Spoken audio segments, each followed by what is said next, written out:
The time for convening has arrived. The Senate will come to order. At this time, I will ask all unauthorized personnel to exit the chamber. Senator from the 28th, you look like you're the lone soldier today, except for the senator from the 24th. But tell us about the journal. I like to report to duty on time, Mr. President. So today, we've got 4 great pages, about said pledges, 4 great pages today. We've got Malia Clausell,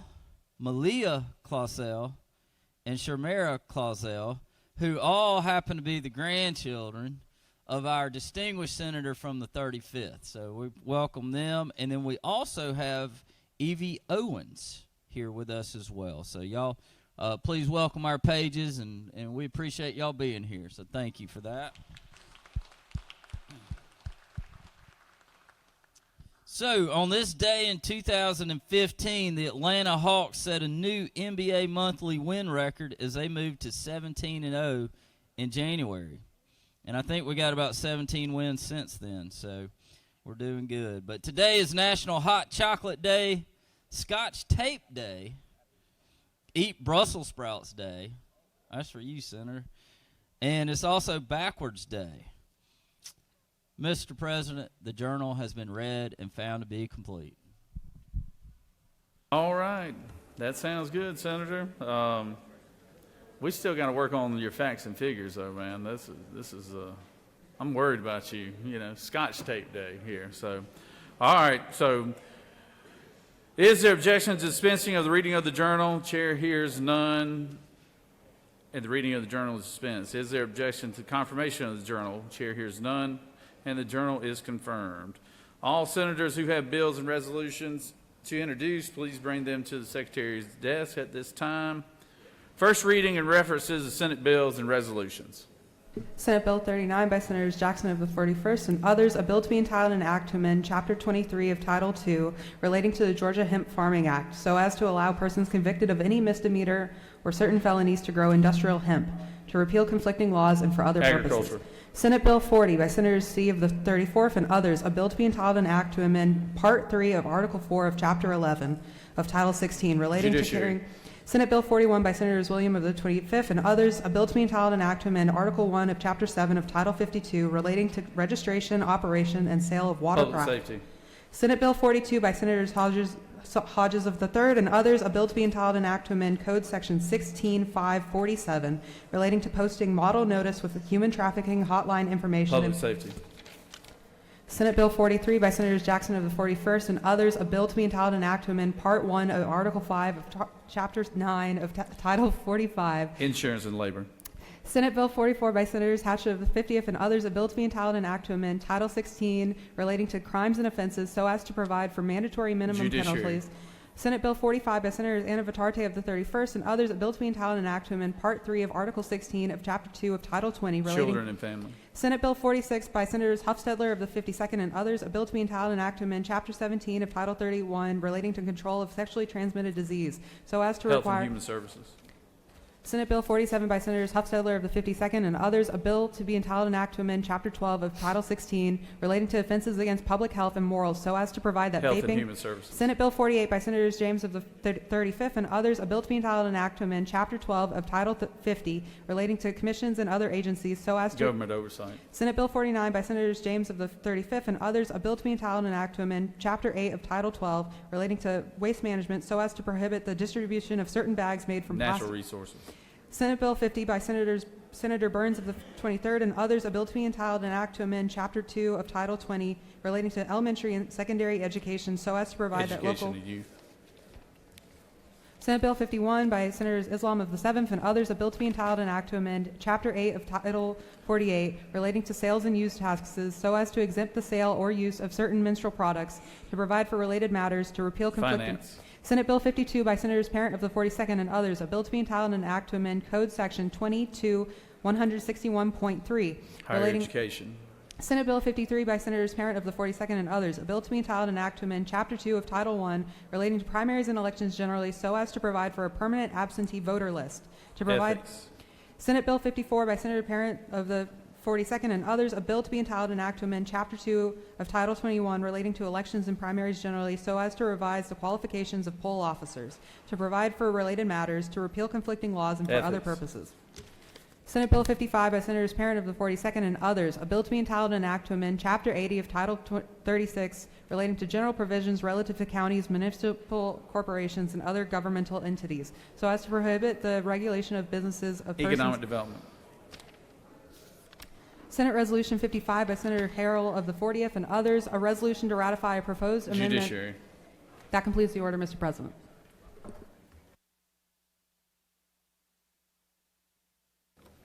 Secretary will read reports on the standing committees.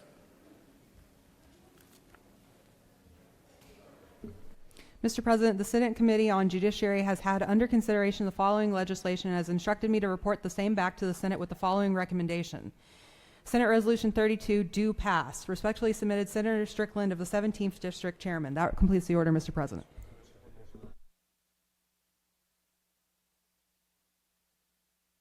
Mr. President, the Senate Committee on Assignments has had under consideration the following appointment to the Judicial Qualifications Commission. Mr. Warren Selby, appointed by the President of the Senate, and has instructed me to report the same back to the Senate with the following recommendation, that the appointment be confirmed as submitted. Respectfully submitted, the Honorable Burt Jones, Chairman. That completes the order, Mr. President. It is now time for the morning roll call. Is there any motions to excuse?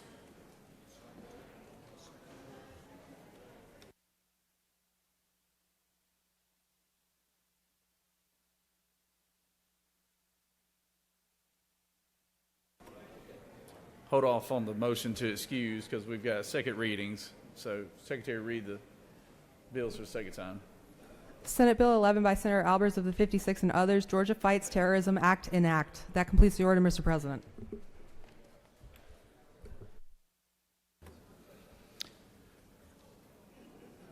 It is now time for the morning roll call. Anyone like to be excused? Senator from the 21st, what purposes rise? Mr. President, I ask unanimous consent to excuse the senator from the 27th for a bit.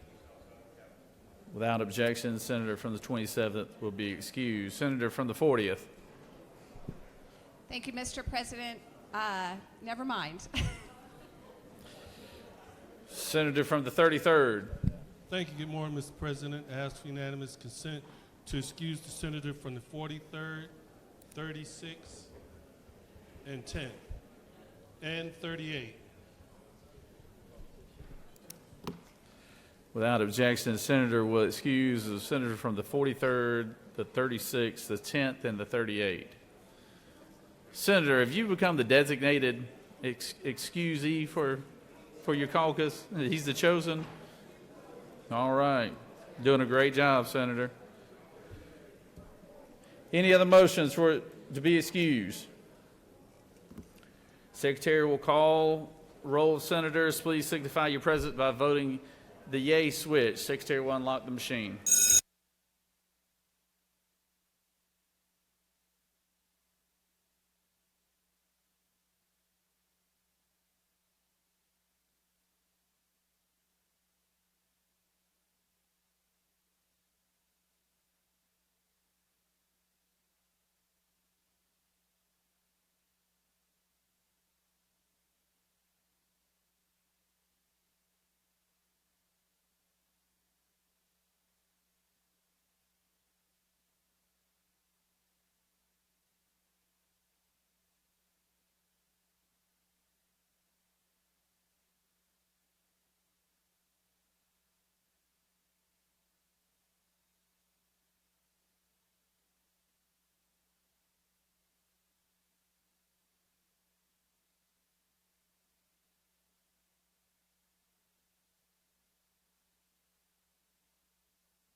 It is now time for our morning devotion. All senators, please take your seats and cease audible conversation. I would ask that the doorkeepers secure the chamber at this time.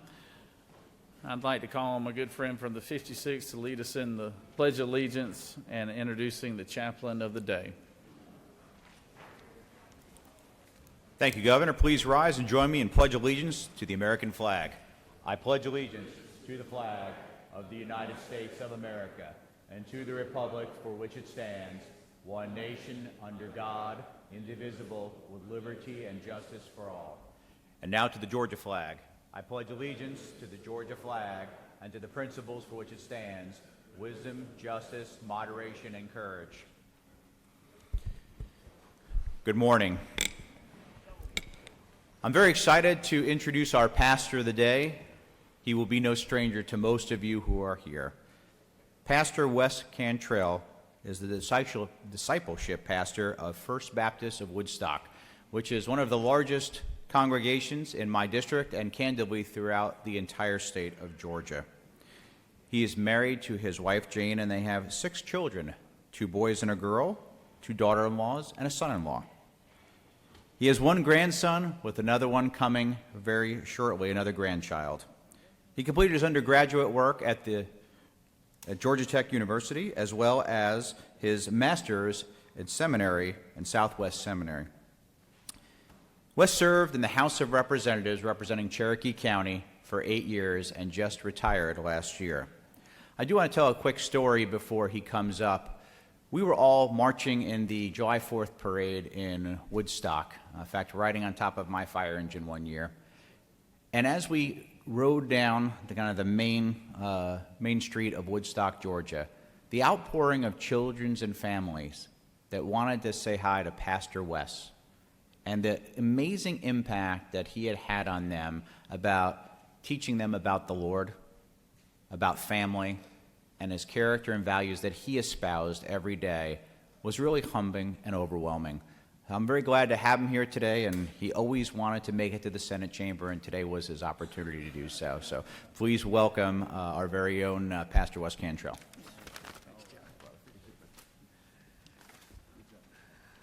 So this is the Senate. I finally made it over here. I see some of my colleagues from the lower chamber made it over here legitimately, whereas I got invited. So I'm happy to be here. So glad to see so many familiar faces. Had several people in the hallway think I was here that I'd become a lobbyist. But that's not happened. People said, "Wait a minute, did you lose your election?" I said, "No." And they said, "Did you retire?" I said, "No, I quit." 8 years was enough, but I'm glad to be back. So many great memories of my time here at the Capitol, and I do want to say just a word of how grateful I am to every single one of you, because I know firsthand what it takes to run for office, to serve. You're overworked, underpaid. I tried to fix that several times, but some of you made sure that didn't happen. But I do appreciate very much. We have a lot of policy disagreements, I know, but I think at the end of the day, we all know that we're here to make the lives of Georgians better and to work together as much as possible to do that. I decided today just to kind of speak to you from my heart for just a few minutes, and then we'll pray together. People value appearance at a ridiculous rate. We really care about how we look, and we do all kinds of things to look better. Surgery, diets, all kinds of things. And it's really unfortunate. I remember years ago, a congressman from Missouri ran for president, a guy named Richard Gephardt. Some of you guys are old enough to remember him. He was a good guy. Ran for president, wasn't getting much traction in the primary, and his consultant told him that, "Hey, we've discovered why people aren't supporting your campaign." And he said, "Why?" And he said, "Because you've got blonde hair and your eyebrows do not show up on television. And people just won't support a candidate that doesn't have eyebrows." True story. So he utilized some makeup, darkened his eyebrows, went up 10 points in the polls. Didn't change any policy, no great rollout of a new policy or anything. Appearance. Appearance. The value of appearance has gone back long before our time. You go back into the scriptures, all the way back in the book of Samuel. The people of Israel decided they didn't want God as their king anymore. They wanted to have a king like the other countries around them. So they begged God to let them have a king. And he gave in, and he allowed it. And they chose as their king a guy who was described as the most handsome person in all the land, who stood head and shoulders taller than anyone else. His name was Saul. If you're familiar with the story, you know that Saul turned out to be a pretty lousy king because he was chosen based upon appearance, not based upon what he really believed in and his convictions. As a result of that poor choice, Samuel was sent to the house of Jesse to choose the next king of Israel. Jesse had 8 sons. Jesse's oldest son was named Eliab. He was a tall, good-looking guy, and when he walked in the room, the Bible says that Samuel thought to himself, surely this is the guy. Samuel was ready, based upon appearance, to make the same mistake again with Eliab that Israel had already made with Saul. And fortunately, at that point, God intervenes in the process, and he says these words to Samuel. 1 Samuel 16, chapter 7. But the Lord said to Samuel, do not look on his appearance or on the height of his stature. I particularly like that part. Do not look on his appearance or on the height of his stature, because I have rejected him. For the Lord sees not as man sees. Man looks on the outward appearance, but the Lord looks on the heart. So I would submit to you today that as senators, as statesmen, as people that are looking out for the best interest of Georgia, we should make an effort to find out the heart of people before we make any determination about how good of a leader they are. And how do you know a person's heart? You must get to know them. You must spend time with them. You must ask questions of them. You must build a relationship with them. There are people in this chamber today that I am good friends with who I don't know that we would agree ever on any policy matter. Stop laughing, Derek. But they know that I value them, and I know they value me as a person first. And we can search and search. There's a new member of your chamber here that I tried. He's one of my, I count him as a close friend, but we could not find anything that we agreed upon policy-wise. Finally, one time, he talked me into co-sponsoring a bill of his, and it just about cost me my job, okay? But try to find areas of agreement, but also focus on the heart of the other individual. Don't judge people based upon their appearance. I'm 61 years of age. When I was about 12 years old, we had clocks and we had radios, but they had not figured out how to put those two into a clock radio. So that clock radio was the iPhone of 1972, okay? So I decided I wanted a clock radio for Christmas that year, and I asked for it. And we were opening Christmas gifts, and my grandfather died when I was 1 year of age on my mother's side, so I never knew him. But my grandmother was kind of known for giving very practical gifts. And so my parents, every time before my grandmother, Mamaw Winnie is what we called her, before Mamaw Winnie would give us our gifts, my parents would prepare us and say, hey kids, you know, your grandmother loves you. Just know it comes from love. And then you open it up and it'd be a pair of sweat socks or a towel or an undershirt. She was just very practical because she grew up very, very poor. So that year, dreaming of the clock radio, opening up Mamaw Winnie's gift to me, and I rip open the cover, and it's a clock radio. And I immediately go into celebration mode because I was expecting a pair of sweat socks, and I got the thing that I wanted for Christmas. And I went into celebration mode. I jumped up and down. I was cheering, and my grandmother said these words to me. 4 words. Hold on there, Sonny. Hold on there, Sonny. And I knew I was in trouble because hold on there, Sonny meant that my Mama Winnie had bought herself a clock radio and used the box to give me my Christmas gift that year. I had already celebrated. I was in trouble. I opened up the box, and my grandmother had given me a ceramic squirrel. If you knew my grandmother, I guarantee you some person on the side of the road was selling them. She felt sorry for the situation, wanted to help him out, bought me a ceramic squirrel.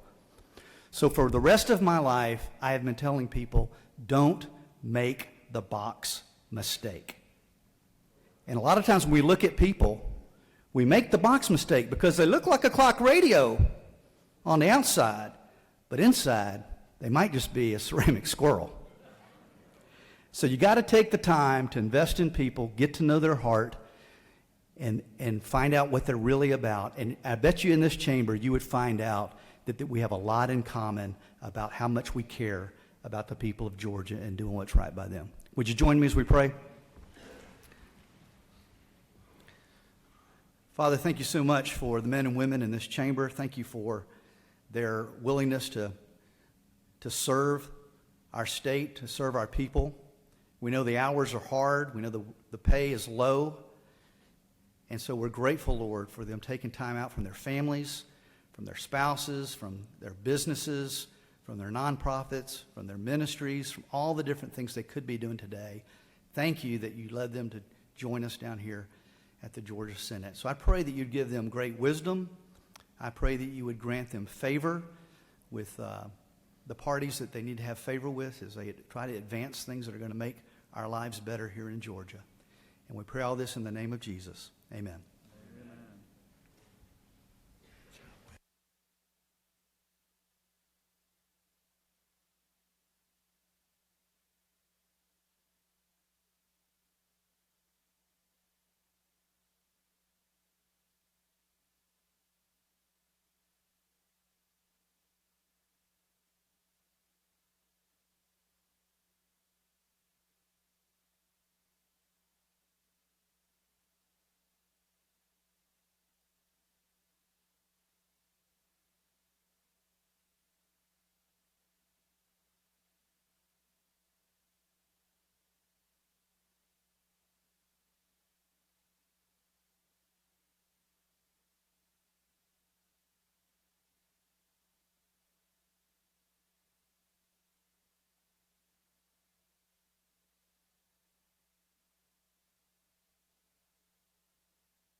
if I could have the Senate's attention real quick.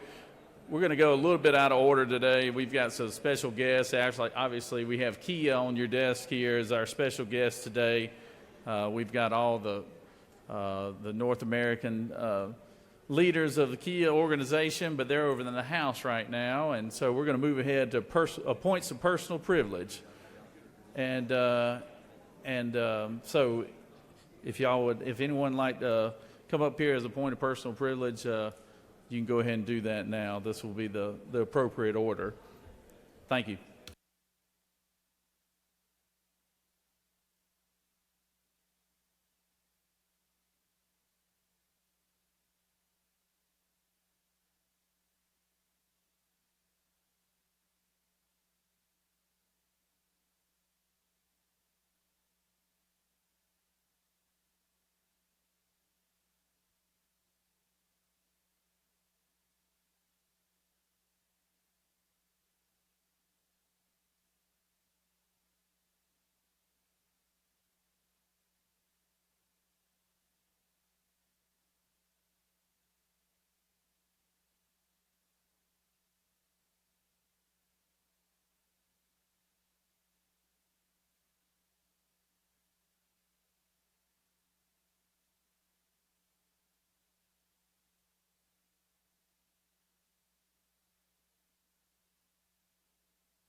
It is my honor today to call on the senator from the 39th to introduce the doctor of the day.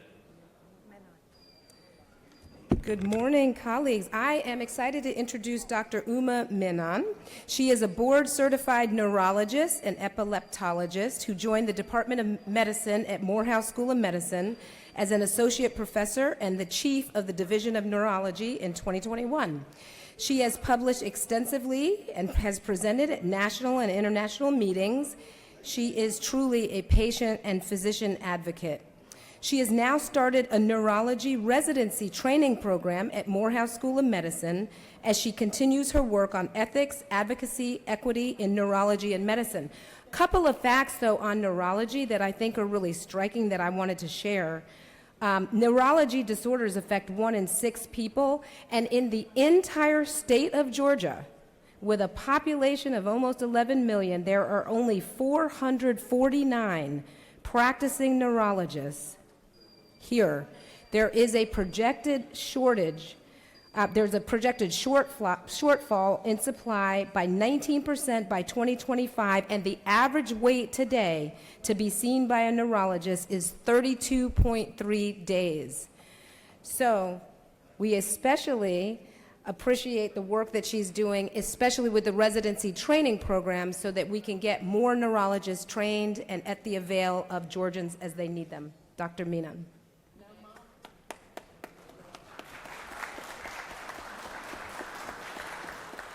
Good morning. It's an honor to be here. Thank you for having me. And thank you all for your service to the state of Georgia, especially to improve the health of all Georgians. Again, I just wanted to highlight the neurology, the importance of neurology. The four most common neurological disorders are headaches, stroke, dementia, and seizures. 1 in 2 adults have headaches, and stroke, in the state of Georgia, it's the 12th highest death rate. And dementia, 60 to 70% is from Alzheimer's disease, and the total deaths from Alzheimer's disease are more than breast and prostate cancers combined. And modifying 12 risk factors will delay or prevent up to 40% of dementias. And in terms of seizures, 1 in 26 will develop epilepsy in their lifetime, and 25% is preventable. Thank you again.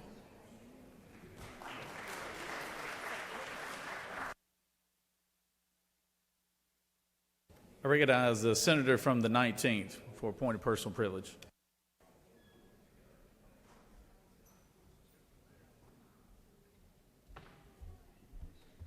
Thank you, Mr. President. Point of personal privilege really is an announcement. I'm going to make it again at the end, but it's really important. I want to make sure that the subcommittee chairs of appropriations hear this.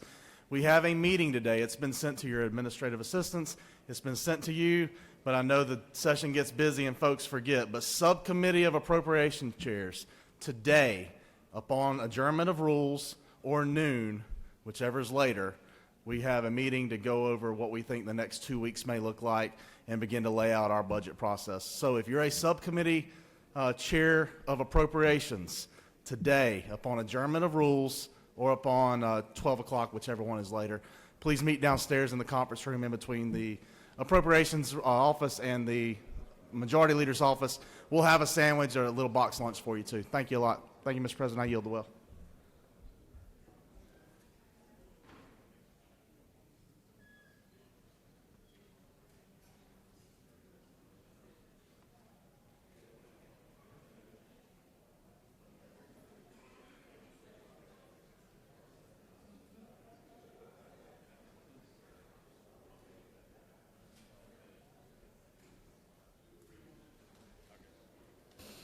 Recognize the senator from the 25th for a point of personal privilege.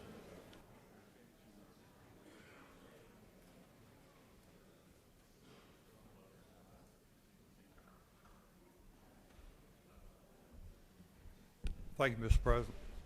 I come to you, along with my fellow senator, as a very old fraternity worldwide.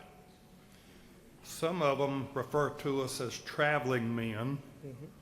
Some refer to us as people who build brick walls. You know what a brick is. But we're forming a kind of a group to get together between the House and the Senate of joint traveling men to come together to just a fellowship. So if any of you are among us and you wish to join us, we wish to invite you. The gentleman has said exactly that. If you are a traveling man, we would love to connect with you in fellowship and brotherhood. Thank you. Thank you. Thank you, senators. And I know y'all are being initiated into the Senate body right now, but we do things a little different over here. And so we can't have two people in the well at the same time, but that's okay, though. You know, you're learning, so. Senator from the 34th, you need to give him a lesson here, all right? So I now recognize the senator from the 31st for a point of personal privilege.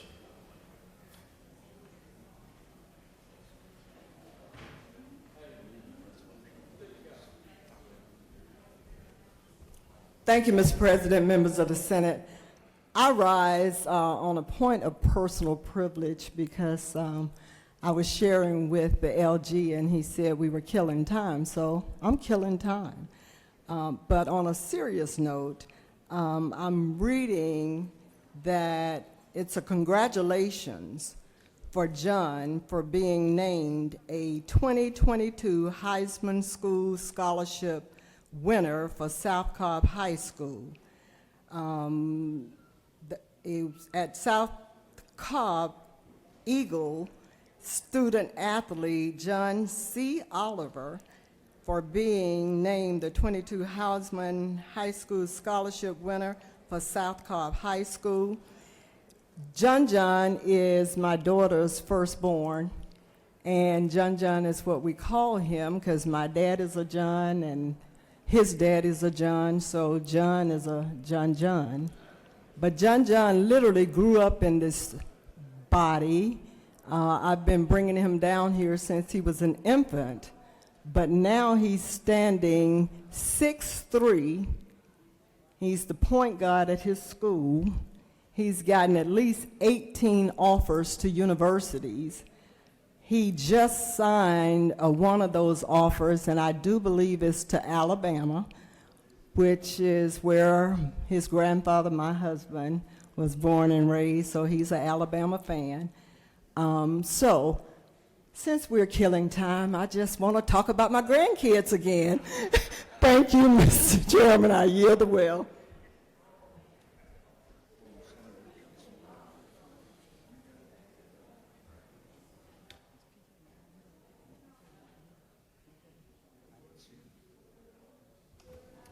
like to recognize a couple of our former colleagues here today. We've got the honor of having former Senator Judson Hill here today. Judson, good to have you here. Good to have you here, Judson.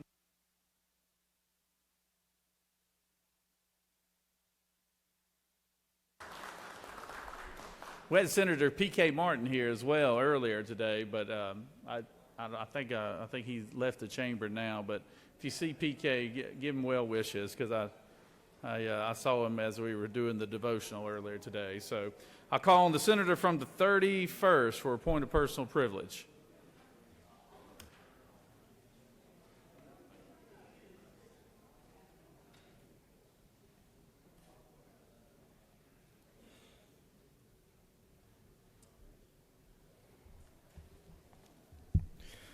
Thank you, Mr. President. I just want to recognize some folks. I don't know if they're here in the gallery yet or not, but with the Georgia Youth Science and Technology Centers and the teachers and staff and leaders who have promoted STEM throughout our state and across Metro Atlanta to build the science and technology and math capacity in our up-and-coming generation as we talk about workforce and the future of Georgia's economy. So I just want to recognize all of those Don Cargill STEM scholars and congratulate them and thank them for being here today. And I don't know if any of them are here. If they're not, just want to tell them, thank you for everything you do. I know we've got some teachers from Paulding County, Carroll County, and some other counties. So thank you for everything that you all do, and God bless. Thank you, Mr. President. Thank you, Senator. Senator from the 28th, would you like to rise on a point of personal privilege?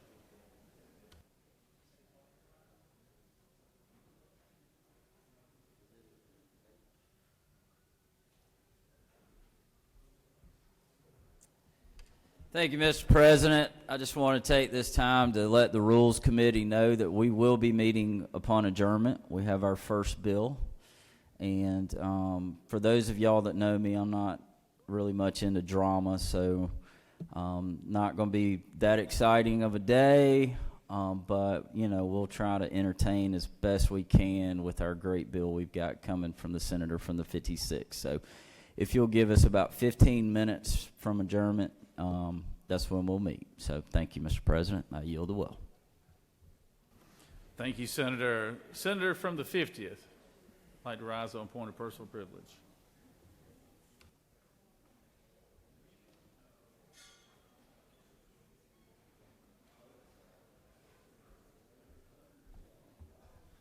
Thank you, Mr. President. I just rise today to recognize a group from my district, from Rabun County, the Rabun County Youth Leadership from Rabun County High School. I think they may still be in the house. They're moving a little slow, I hear today. But if and when they get over here, just want to welcome them and thank you, Mr. President. I'll yield the will.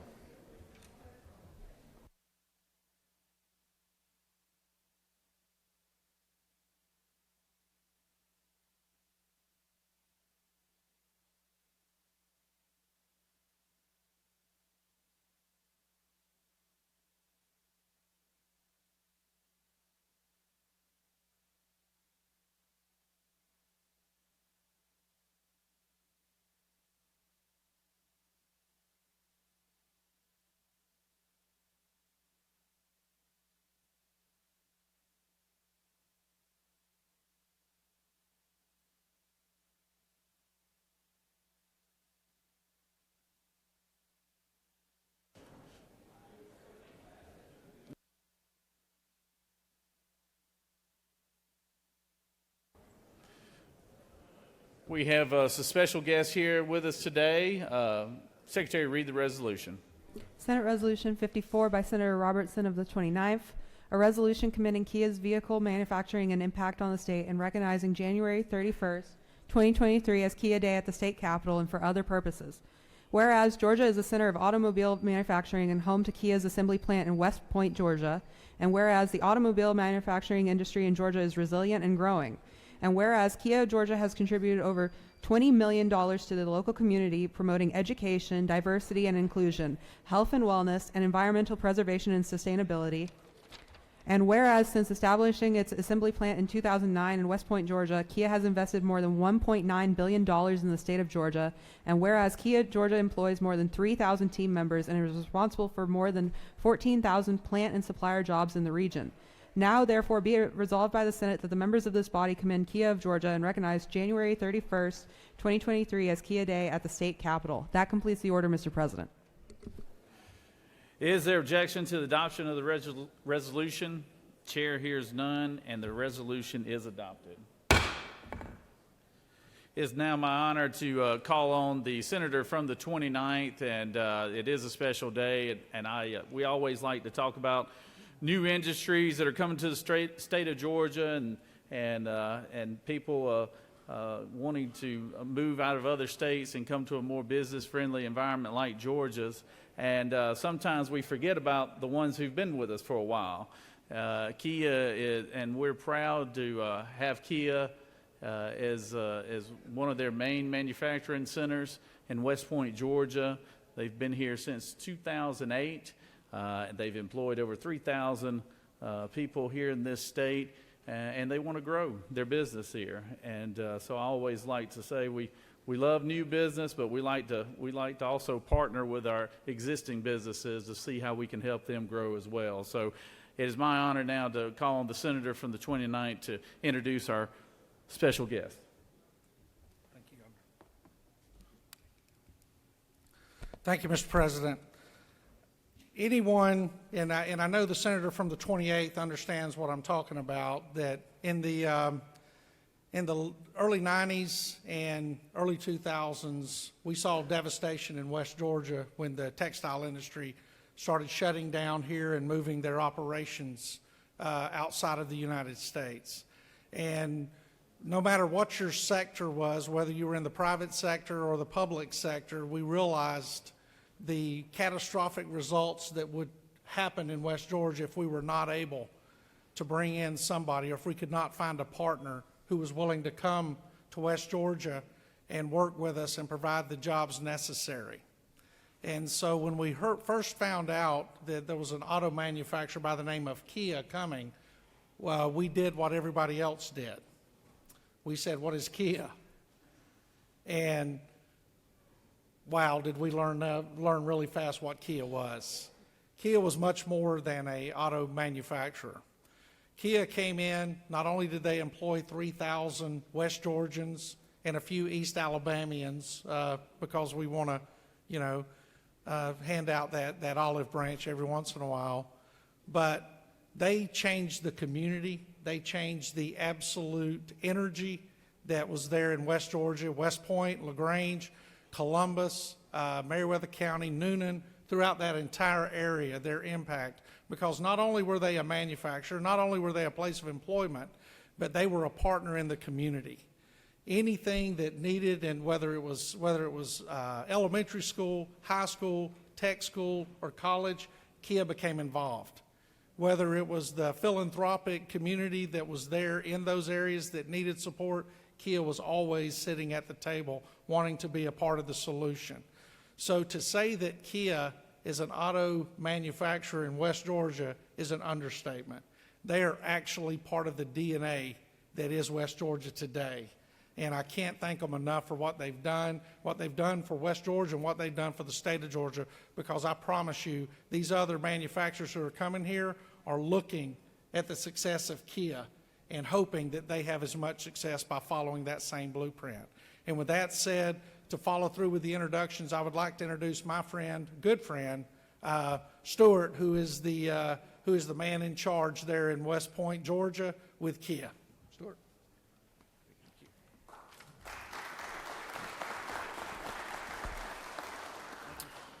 Lieutenant Governor Jones and the honorable members of the Senate, I'm joined today by Sean Yoon, our President and CEO of Kia North America, and also 3 of our distinguished team members that represent those 3,000 employees mentioned in West Point, Georgia.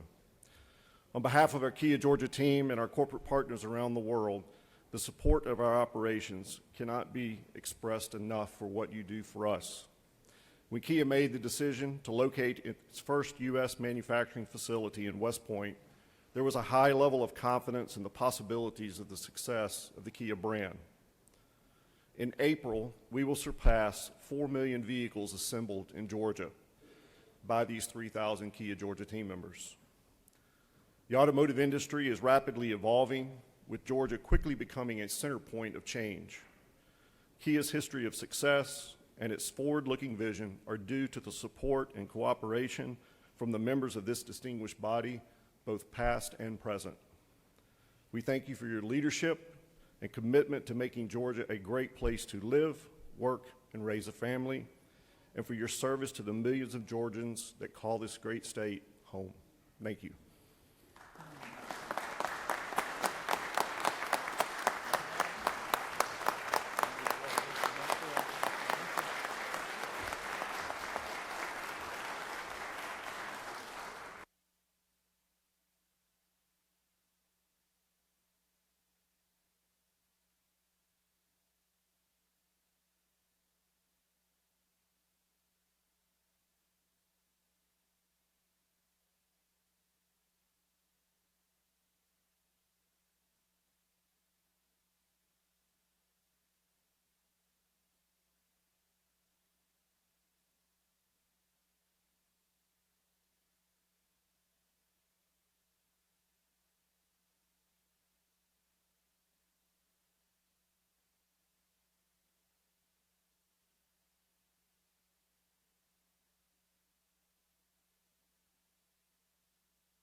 Senator from the 25th would like to rise on a point of personal privilege.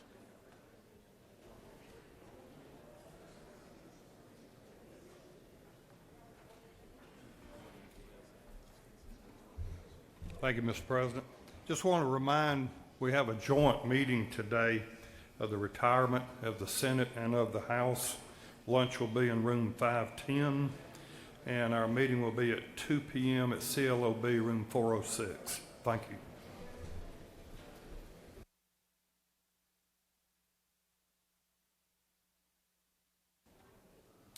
You have a consent calendar of privilege resolutions before you. Does any senator wish to remove a resolution from the consent calendar? Chair hearing none. Is there objection to the adoption of the resolution on the consent calendar? Chair hears none, and the resolution on the consent calendar is adopted.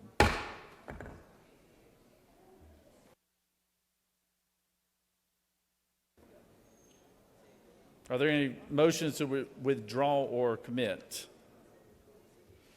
I recognize the majority leader for a motion.